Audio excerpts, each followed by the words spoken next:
Well, good evening, folks. Thanks for joining us at Conversations with John, and I'm honored to have Missy Ward-Angalla with us this evening, all the way from Uganda. Good evening, Missy. Good evening. It's good to be with you all today. Thanks for being with us, and we're just going to have a little conversation. Many of you know about Missy's ministry, Amani Sasa in Uganda, but you might not know about her journey in life and what got her there. So we're just going to kind of chat about that, and then ask her some questions about her ongoing ministry and life in Uganda and how that might relate to us, ways we could pray for her and support her.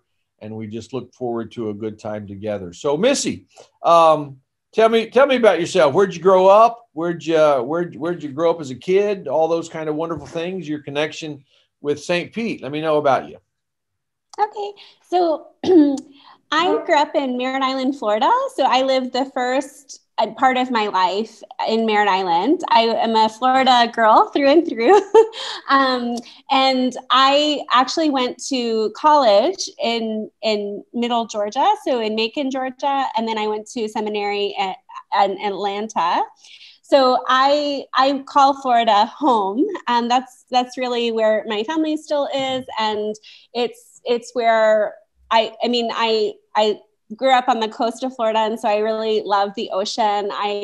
I really love Florida. And how I got connected to First Baptist St. Pete was actually through Jean and Troy Willingham, who invited me to come and to share with the First Baptist community in 2016. And so I'm so excited to be able to be with you all today and to share with you all just a little bit about myself, but as well as what's happening, what God is doing in Uganda. Yeah, well, I'm so glad the Willinghams made the connection with you to First Baptist St. Pete, and we're sure enjoying the relationship where we can encourage and pray for you. Tell me a little bit, Missy, tell me a little bit about your journey in getting to know Jesus as your personal Savior, kind of how that happened and your faith journey that kind of brought you to where you are today. Sure. So I didn't grow up in church. And when I was a little girl, my grandmother talked to me about God, and she taught me how to pray.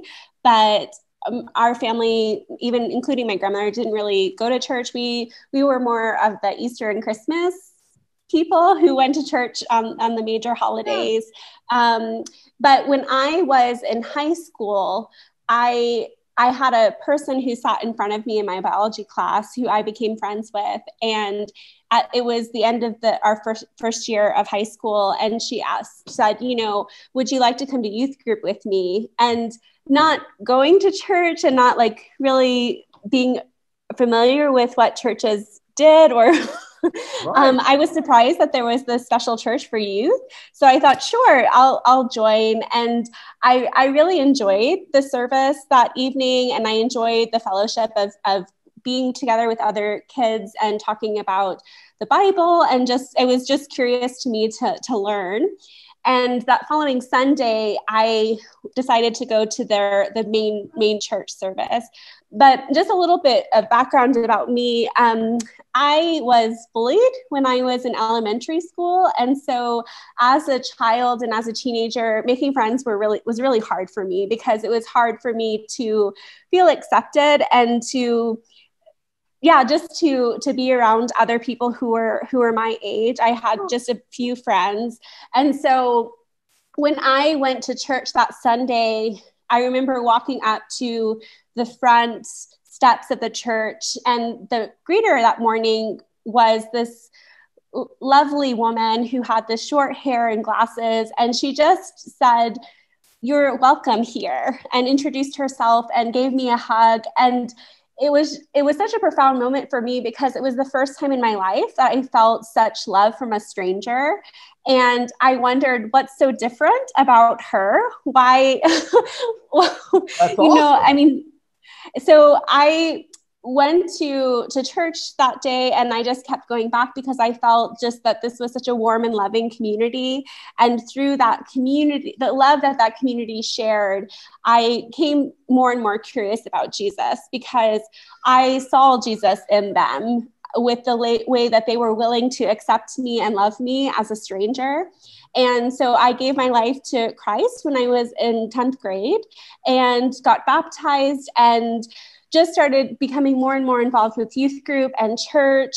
And when I was in my junior year of high school, I started feeling that God was calling me to ministry. But this was a scary thing because in my family, they, had high expectations of me to become a lawyer or to have a job that would, be stable and make money. And so I started to actually also fear that what this calling might mean for my family, because I didn't think that they would accept it. And so God kept prodding in different ways throughout that year. And when I was a senior, the summer before I went to college, I was at a youth conference during the summer, and it was just overwhelmingly clear that I couldn't deny, like, I was called to ministry. And so it was a step of faith that God would provide with my family. And it was for sure difficult news for them to hear, because they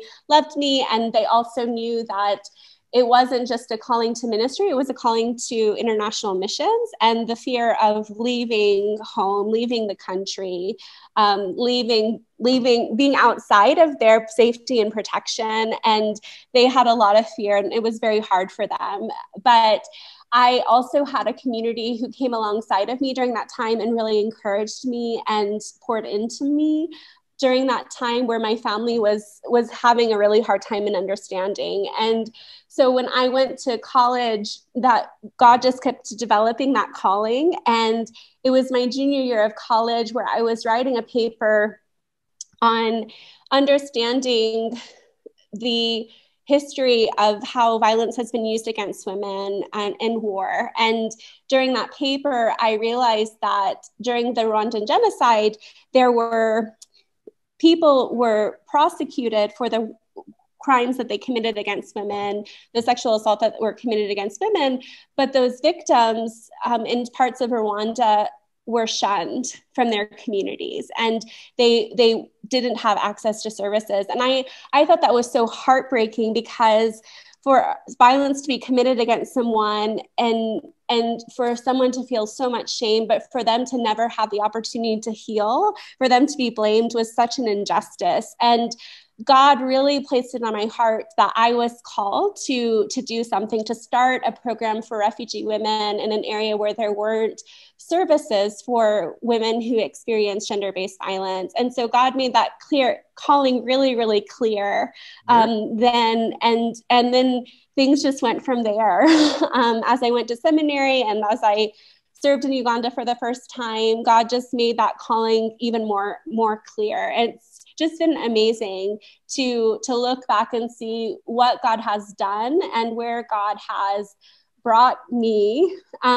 Because I grew up, when I was growing up, I was bullied. I really have a heart for ministering amongst those who are least of these, those who other people don't see or aren't willing to talk with, because I just believe very profoundly that God loves every single person, that God has created every single person with a purpose and out of God's image. And I have such a passion for loving people, pouring out love to people who feel unlovable.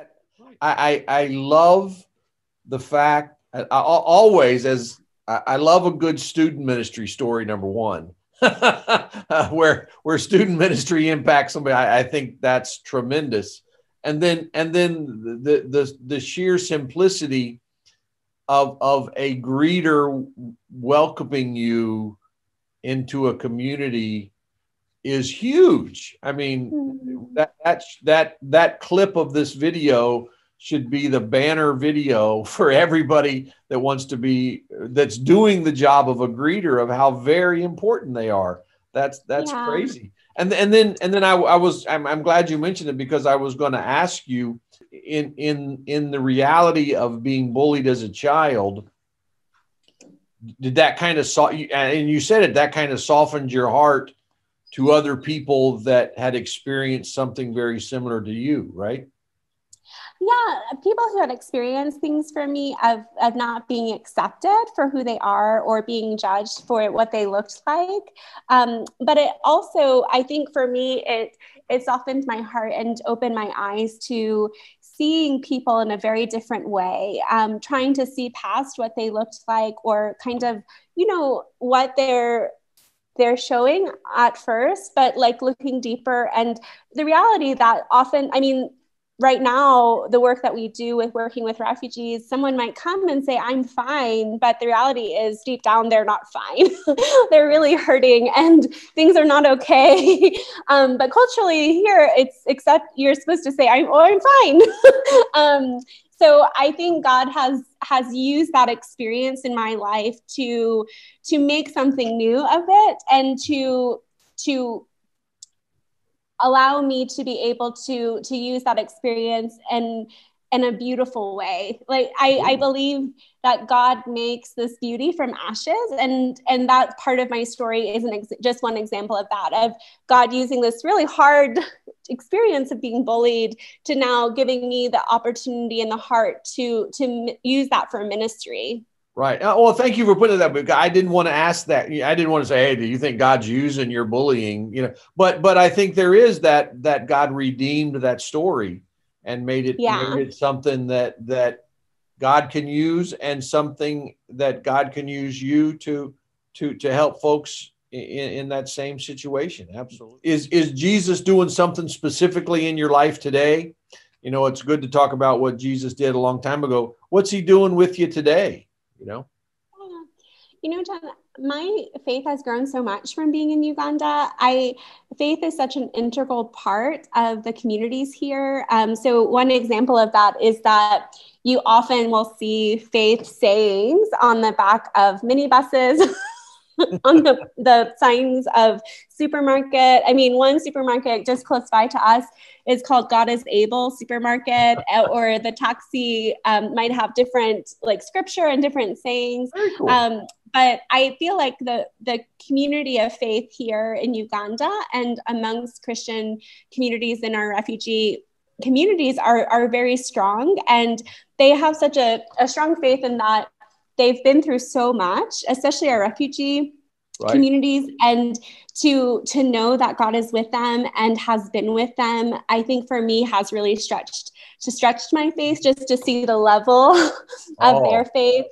And I also for me, the biggest impact on my faith has been being a firsthand witness to the amazing work that God is doing among our refugee community in Uganda. Because when somebody comes, their heart is often in 1,000 pieces.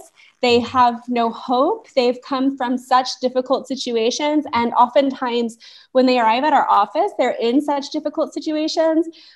But to see where God they are there, and then to see where God leads them, even in over the next 3-4 months, even the next year and the last years, it's amazing. I mean, the people who have graduated from our programs even a year ago or 5 years ago, you just could not imagine now what they had been through.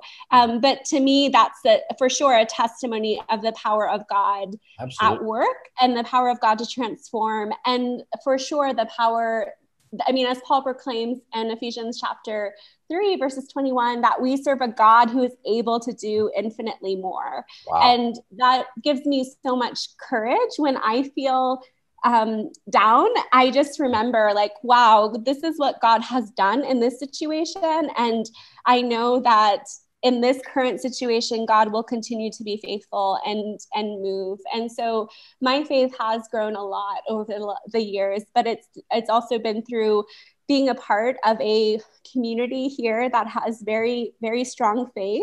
And iron sharpens iron in that way, that they have encouraged me, and I've learned so much from them, and also just being a firsthand witness of what the amazing work that God can do to transform people is amazing.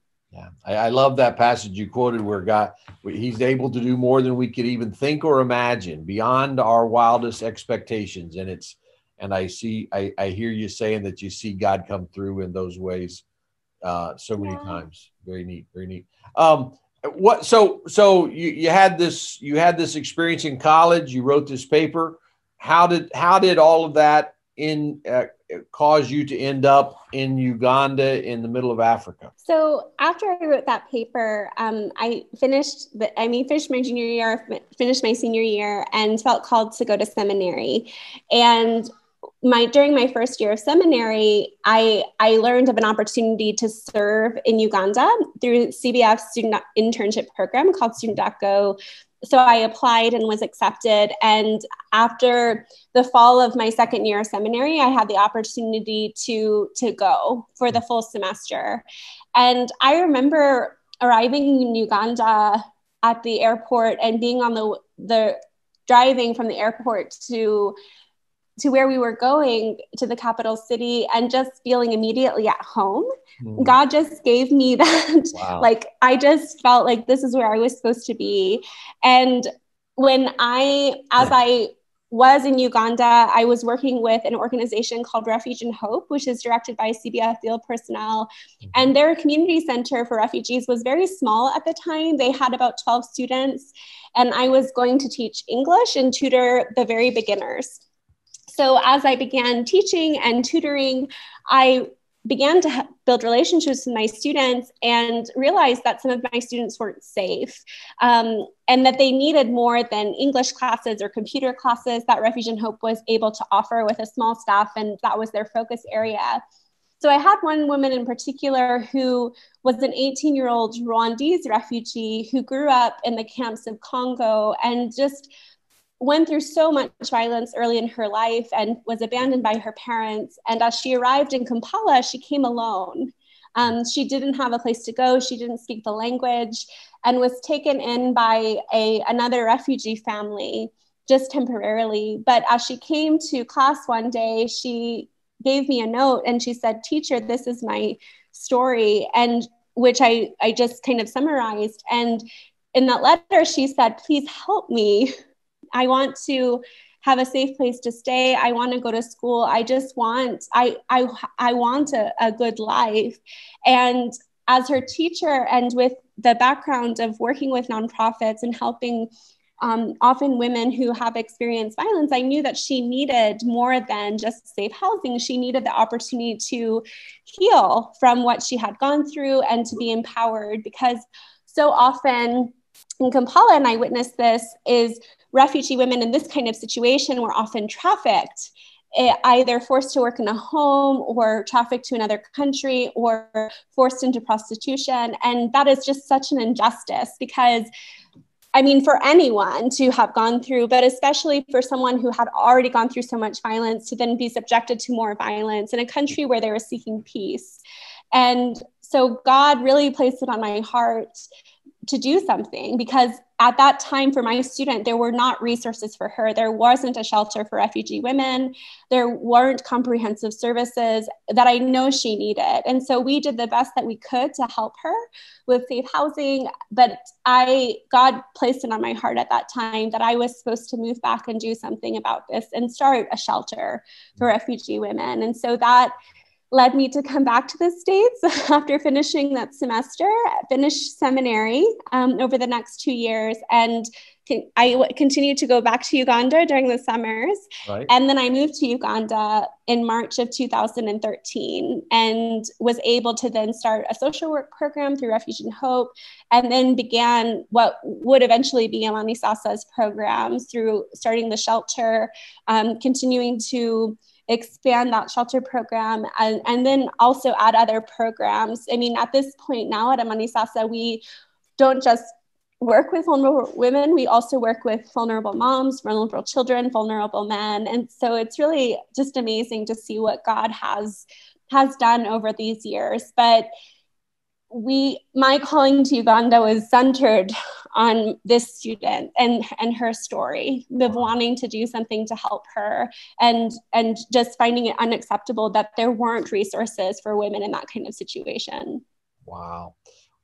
So for the uninitiated here, before we get into actually what Amani Sasa and you're doing there in Uganda, describe for some of our folks and to me just kind of briefly, I know it's a huge question I'm about to ask you, but describe to me the refugee situation that causes people to leave their countries and flee to Kampala. Sure. So in East Africa, there have been several countries that either are currently at war or have been at war. And so actually a lot of the countries surrounding Uganda. So for example, there's still conflict in Congo. In fact, there was a recent influx of refugees to Uganda. It's still not safe for some people in Rwanda or in Burundi. There's conflict in Somalia and South Sudan. And there's people from Sudan who are not safe. And also people in Ethiopia and Eritrea, they're depending on some affiliations, they could not be safe. And so Uganda is really unique in East Africa in that it's opened their doors. Until the COVID pandemic, it's kept their doors opened to where when I was in Uganda for the first time, we had 400,000 refugees in the entire country. Now there are over 1.4 million refugees. And Uganda isn't a very big country. It's about the size of Oregon.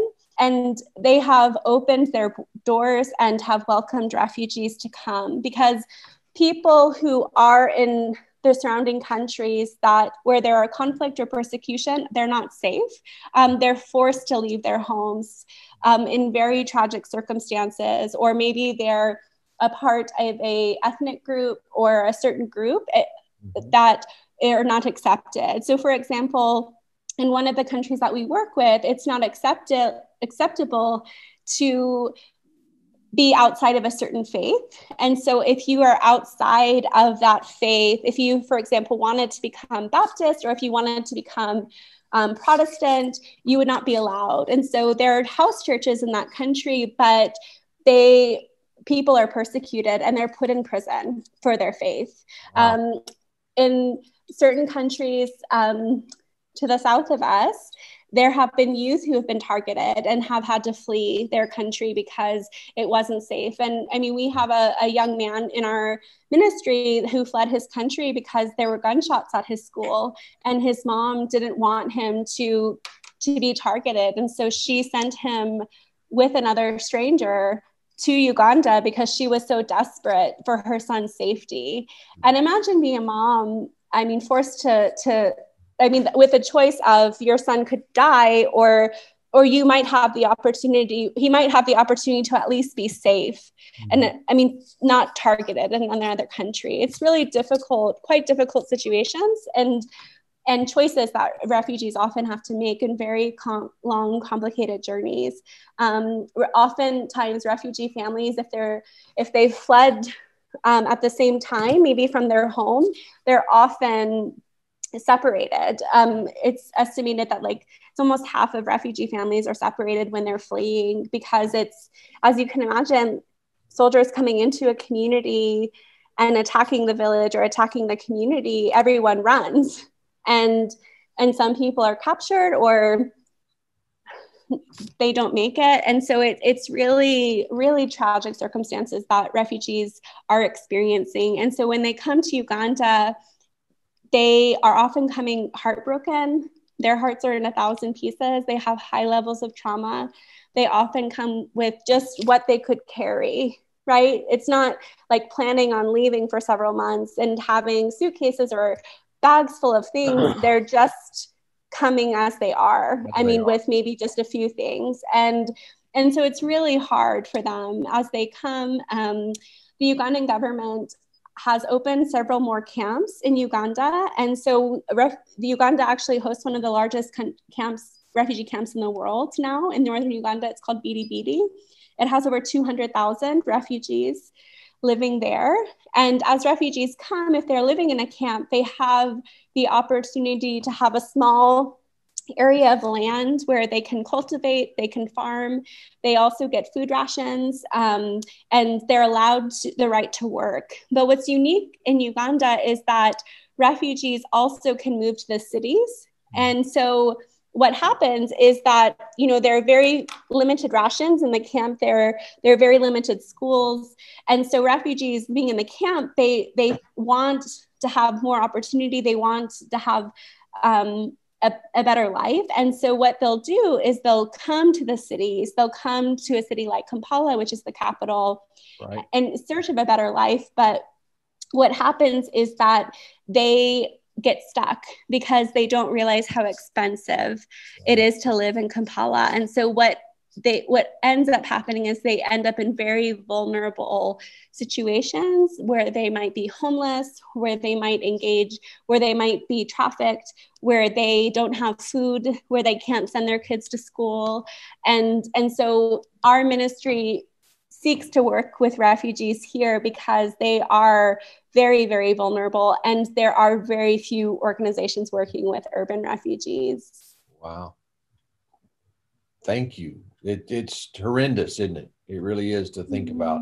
It really is. And for you to be there in that community to aid these people, blessings upon you. And that's so shallow to sound for me to say, but gee whiz, I put all the compassion I can in that. And that's why I wanted to do this. I think people need to know what you're doing, especially in these days that are so tough on everybody, but especially on the folks that you see with and minister to and love on every day. So just kind of what are 5 or 6 things that the Amani Sasa ministry does? What when these refugees come, what do you think is your sweet spot to be able to put these people's assist in putting these people's lives and hearts back together? So our ministry specializes and focuses in working with those who are most at risk and most vulnerable. Because out of the 400,000 refugees that are in Kampala at any time, you have people in hard situations, but we're really focused on the ones who are most at risk and vulnerable. And so for refugees who are coming to our office, oftentimes they're seeking emergency assistance. And so we have a comprehensive social work program that offers emergency medical care, food, and housing. We also have counseling. We provide scholarships for refugee children. But our specialty is offering in-depth trauma, healing, and rehabilitation and empowerment programs. And so these programs, we have 4, are taking small groups of people who are in these most at-risk categories, which are mainly youth and children and widows. So we are, for example, the shelter is one of our trauma rehabilitation and empowerment programs. Mm-hmm. We take a group of women for about 4 months, where they go through in-depth healing and get skills. They have discipleship. They learn about God's purpose and love for their lives.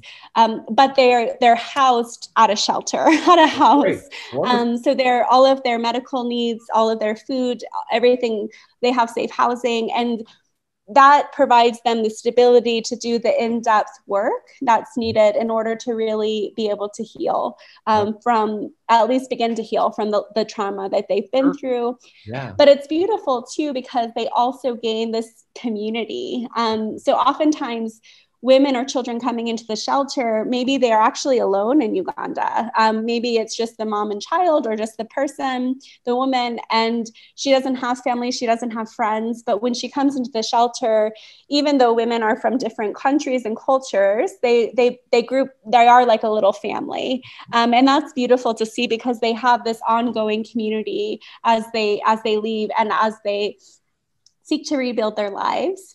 We also have an in-depth program for men at risk, which it's really unique in Uganda to have a refugee program for men, because the majority of refugees worldwide, including in Uganda, are women or children. Right.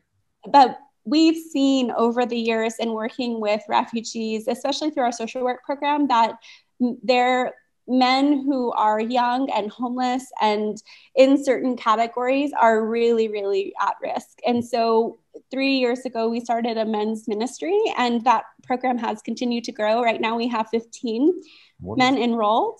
And the men's program is a year-long program where they go through counseling, discipleship, group therapy, different types of vocational training.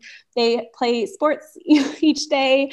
And it really builds this community where they can find a safe place to be able to heal and to gain the skills that they need. We also have a program for trauma rehabilitation and empowerment program for young moms who are at risk. Okay. So these are young women coming from very hard backgrounds, oftentimes where there's a lot of violence and trauma, and they've become pregnant or have a very young child.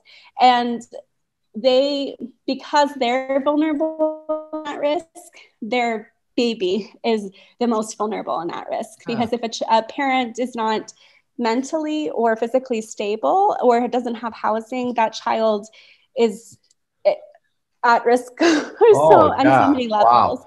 Yeah. And so we've just seen this over and over. And so a few years ago, we started a Young Moms program that is comprehensive, working with a mom in the prenatal stages as she's in order to make sure that she has the prenatal vitamins and prenatal care, access to a safe delivery, so that the baby can grow healthy. And then after she has her baby, then we also have a postnatal program. And so the mom would be invited to come and to do education and parenting classes. The child is invited into our free nursery, which we provide for. So we provide free child care for refugee children whose moms are enrolled in the program, because we want the kids to be safe as well. And so, John, maybe this is more than 5 things. I think I want to know, and I think our folks want to know this. I'm being amazed. You're doing incredible work. Wow. No, that's great. Thank you. No, that's very cool. Keep going. Yeah. Okay. So in addition to these groups, we also, especially in light of COVID, we're doing intensive business training. Instead of having our widows support group, our single mom support group, which often is between 15 and 20 women at a time, because of social distancing and COVID restrictions, we now are doing intensive business training with vulnerable refugees who have maybe lost their capital or have really struggled financially because of the lockdown and because of the inability to work. So we are doing intensive business training with groups of maybe 5 to 7 for a full week. After that, if they complete their training, they apply for business capital, and they are usually given a grant between $50 and $75. But this money allows them to buy capital for them to then have a business. So they have the skills, but they also have the physical need that they have, the physical capital to be able to start their business. And so that's been really beautiful to see as well. Families. For somebody to come into your ministry broken, as you say, which I totally believe, and then exit on the other side with skills and healing, and then an opportunity to establish themselves as a businesswoman or a businessman in your community is phenomenal. Wow. That's so amazing. I appreciate you walking us through that process. And since you've been there, I think since 2013, is that right? Mm-hmm. Yeah. How many folks go through your ministry, your program, your assistance in a year? So before our expansion in 2019, we had on average around 400 to 500 people per year going through. This year, we've had over 800, which the large majority of them have been through our emergency assistance social work program. But we also, right now, we have about 27 people enrolled in our empowerment. So we have 3 trauma rehabilitation and empowerment programs going on. And so about 27 are enrolled in those programs. We also sponsor about 10 children and youth per year to attend elementary, high school, or university. So those that's kind of giving a snapshot of this year so far. And I'm sure you maintain contact with these folks once they graduate, exit out. That's So We it's not do. just a one-time shot. You walk with No. people continually. Yeah, and in fact, we have a shelter alumni group. So it's about, we have, or usually on average, about 30 to 35 members come, they meet twice a month. And in fact, they've started together a small business. They've started a salon together with their own, on Wow. their own. So we're really proud of them. That group has been meeting for 2 years. But we do have a kind of an alumni for each program. Very cool. And we do seek to keep in touch with them and to continue walking alongside of them. And it's beautiful too, John, to see what God does through people who've completed the programs, because, as Amani Sasa, 800 sounds a lot, but still, like, in comparison to the 400,000 refugees in Kampala, it's still a small number. And it's beautiful to see what God does through our program participants, because we see the ripple effect. We're only able to work with a small groups of refugees, Right. but then for them to be empowered to not only help themselves, but to help their community, to be leaders of change within their community is so powerful. One example of that is a young woman who, when the first 2 years she came to Uganda, she was homeless in a church and came into our shelter, just was on the verge of suicide, completely lost hope. And now, after going through our shelter 5 years ago, she not only has a job, she's about to complete university, where she got a scholarship and to study business and accounting. And she does outreach through that same church that she was homeless in. And she ministers to young women who that church still houses, because they that's just their heart. They provide a safe space for homeless refugee women, at least to be sheltered. And so she reaches out to them. She shares that, there's hope, that she shares the testimony of what God has done through her life. And that's so powerful. Absolutely. I mean, to see her minister and to share and to see the way that God uses her is incredible. Thank you. That is cool to see, as you say, that rippling effect of what you're doing and just impacting your community. So Missy, how can First Baptist greater help you? I mean, obviously, I don't want to say obviously, but obviously we can pray for you, we can support you, we can cheer you on, but I mean, and we can provide financially, and I hope our folks this time together will encourage our folks to continue to support you all financially. But are there some other things that that we can come along beside you and support you in the ministry and the work that you're doing there in Kampala? Yeah, we have been so grateful, John, for the ways that you and the First Baptist St. Pete community have come alongside of us this year. It's made a huge difference, even recently, with you all providing the fridge for our ministry, because we're a center that feeds 60 people a day. The fridge breaking down is a bit of a crisis. It's a different kind of crisis than we're used to, but it was a bit of a crisis for our kitchen staff, and that we are so grateful. We're so grateful for the special gifts that you as a church and as a community have provided, because it's allowed us to be able to feed and give more opportunities for refugee families to get emergency medical care and housing, and more people to go through the programs, for more babies to be cared for in our nursery. We're so grateful. And we've seen God work profoundly through your prayers to continue to bring healing for refugee families. We would love for you all to continue praying, and we are so grateful for your gifts. But we also would love for you guys to come and visit us when things settle and when the world becomes less crazy and travel opens again. We would love for a team from First Baptist to come and to see firsthand what God is doing in Uganda, and to meet some of the people who your partnership has impacted. We also, at different times, have special needs within our ministry. And so one of those needs right now is for our vocational training program, we have a photography and videography program that has 10 students enrolled, and we only have one camera. And so that's a challenge for sure for that program, because we want the students to have more hands-on experience.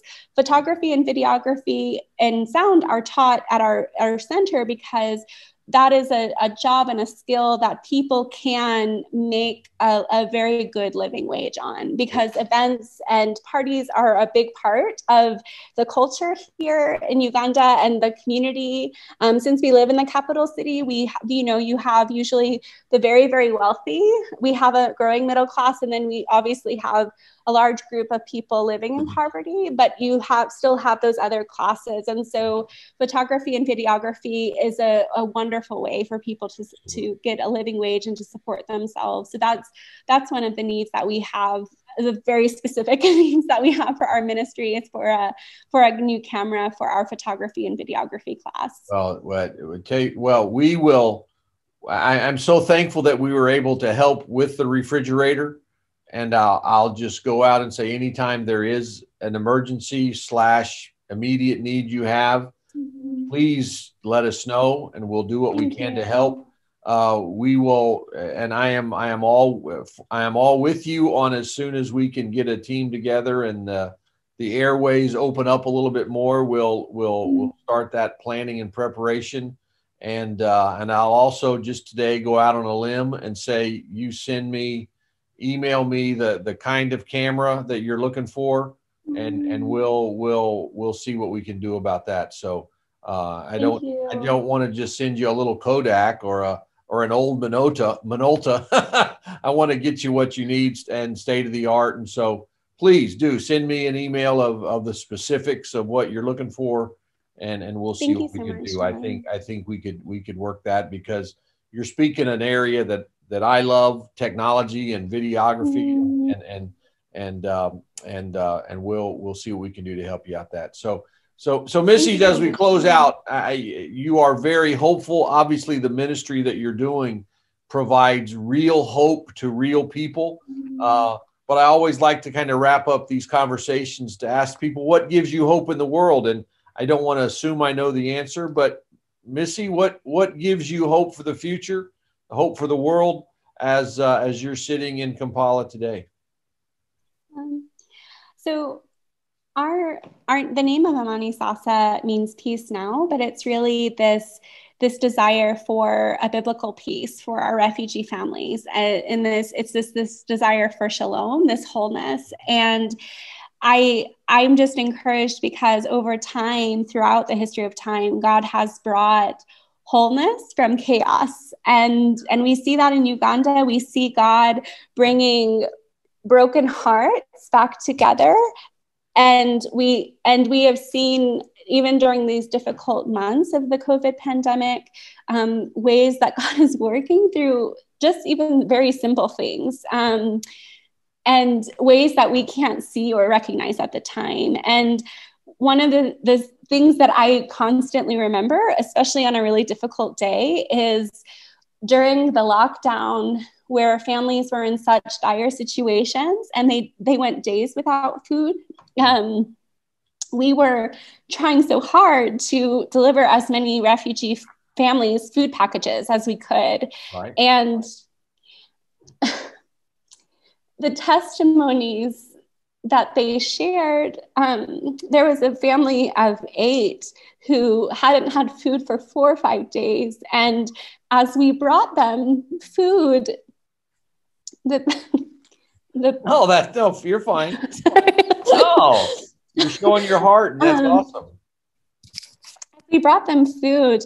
The father said, "This is the miracle we've been praying for." Wow. And just that the way that God used y'all's gifts and the ways that God provided the opportunity to bring food, which is so simple. Like, it's such a simple action, but the profound impact that it had on our families, it was just there's just no words to describe. For someone to be praying and praying and praying, like just for food, just for something to eat. And as a parent, I mean, for our refugee parents, the hardest thing for them is not actually them being hungry, but it's their kids being hungry and asking mommy, mommy, daddy, daddy, can I have something to eat? And the parent being helpless. And in the case of the lockdown, they literally couldn't work. People couldn't move. Everything was closed. And there was nothing they could do but to pray. And God provided. And so, John, for me, what brings me hope is that even when we cannot see what God is doing, even when things seem chaotic and uncertain, and when we can feel in despair or discouraged, that God is still at work, because it's not up to our faith or up to our action, but God moves powerfully even without us. And I mean, actually without us. And it's just a privilege for God to use us and is as the wind is coming and to move through us. But I would just encourage y'all today that, you never know the impact that you can have on somebody. You never know really where they are. A person can say, I'm fine, everything's great, and things aren't fine. And you like I was that day, so many years ago, when I walk up to that church, that person couldn't have known that I, where I was hurting, or that I had never, was not a Christian. She just welcomed me, and it left such a lasting impact. And for us, we could never have known the impact that this food would have on the families. We just felt this is what we were supposed to do, is deliver as many food packages to as many families as we possibly could, and leave the rest to God. And so that gives me hope, is the fact that God continues to work profoundly to bring chaos to bring wholeness from the chaos in ways that we cannot see. Mm-hmm. That's very cool. And wow, you've given me hope today, and just knowing not only your life and the ministry you're doing, but just the simple reminder that saying hello to somebody can dramatically change their life, and can then as you say, as a rippling effect, change people's lives literally on the other side of the world. And have you just out of, this is kind of the question, have you ever wanted to go back and say to that lady that welcomed you, look what you've done? Wouldn't that be cool to walk up to her one day and say, hey, because you just welcomed me, I'm on the other side of the world. I was put in contact with God. Now I'm on the other side of the world, sharing what you shared with me to people in Africa. I think that would blow her away, but as you said, the simplicity of that is incredible. Yeah. Wow. Well, thank you, Missy, for sharing this time with us, and I just look forward to more conversations with you down the road in however they hold. And please know we're praying for you. Know we're looking for ways to continue to support you. And as you walk through your community, know that the First Baptist St. Pete is walking right beside you. Thank you so much. It means so much to us. And we are so grateful for you all. You all have make such a big impact in more ways than you can see. We're so grateful. And we're thankful that you've joined us on this journey in ministry. We're so grateful. Thank you. And thank you for the opportunity to share and to fellowship with you all today. I'm really grateful. Blessings upon you. Have a great rest of the day, and may you experience God's richest blessings in your life as you touch folks, as you listen to folks, as you help God heal folks. Thank you so much, Missy. Thank you. Have a good day. Thank you. Bye-bye. You too. Bye-bye.